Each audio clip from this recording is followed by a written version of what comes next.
Hey guys, welcome back to the channel. I do Mass Effect related content. If you enjoy Mass Effect, then hit the like button and consider subscribing for weekly videos. This week I was looking at gameplay videos and I just happened to run across Mass Effect Andromeda. If you're unfamiliar, Mass Effect Andromeda was the continuation of the Mass Effect universe after number 3. It took place in the Andromeda galaxy, which is next to the Milky Way, it's the galaxy you live in, and attempted to recapture the magic. I say attempted because there were some mixed reviews. Originally, I played the single player for an hour or so and never looked back. What a mistake.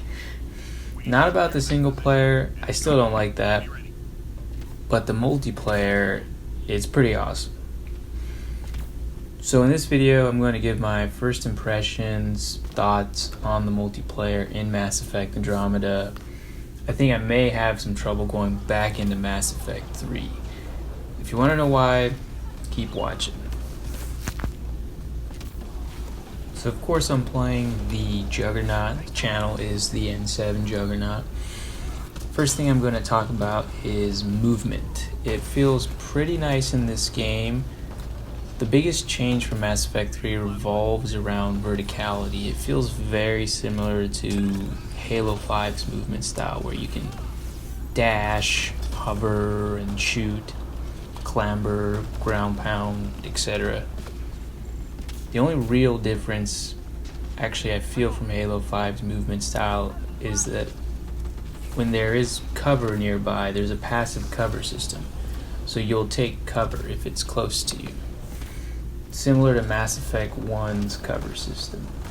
If you've never seen Mass Effect 1's cover system, or you're wondering what that's like, go check out my single player videos of Mass Effect 1 Legendary Edition. They're in the description below. But back to the topic, the movement feels really great. It feels like you can do so many more options. You can outmaneuver your opponents. You can get the drop on them. In Mass Effect 1, all you could do was take cover, run around them, or hope they left you alone.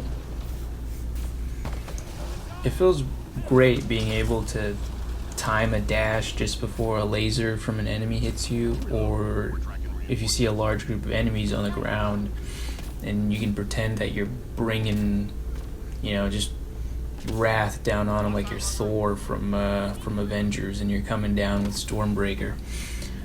The hover and shoot is a great way to shoot enemies who are in cover, but you can't quite, maybe you can't move left or right to kind of outflank them. Now you can go up. And you can have a lot of fun just combining these different movements and chaining them together. And as a result of that freedom, BioWare has had to adapt their maps and enemies so you're not too OP. This brings me to the next topic of maps and enemies. Maps have much more verticality than those from Mass Effect 3. They also look pretty nice too. The enemies adapt to you. If you go low, they'll go low. If you go high, so will they. They're not necessarily as creative or as quick as you, so you can still do some creative dodging and maneuvering. One of the things I noticed was that although you have this motion and all this freedom, it's kind of like Titanfall 2. For those who haven't played that game, go play it after you watch this video, of course. In T2, your motion is fast and smooth if you can chain all of your abilities together. If you mess up, then your speed is reduced. This rewards skill-based motion rather than just trying to spam, different abilities. Andromeda has a somewhat similar system. You can't wall run in this game, but timing your jumps, dodges, and hover definitely makes you a harder target to hit. I'm looking forward to getting better at it. At the moment, I haven't played the game long enough for the enemy types to feel very distinct. What I mean by this is in Mass Effect 3, it felt very different fighting each of the enemy types. Geth were easy. Cerberus had those phantoms. Reapers had the banshees. And then there were the collectors with their damn bugs. Andromeda at the moment just feels like I'm fighting enemies, but it hasn't become distinct in my mind yet. I'm not saying that they didn't create distinct enemy types, it's just this was my immediate feel. And I anticipate the longer I play the game and the more I become aware of each of the enemy types, this will change. Lastly, I wanted to talk about the Juggernaut class and customization. So that's what I've been playing for this video. Man, there's a lot of customization, or at least a lot of little menu items for you to look at, I should say. Coming from Mass Effect 3, it almost feels like the UI is a bit too cluttered. There's a lot of information on the page and it's not all necessary.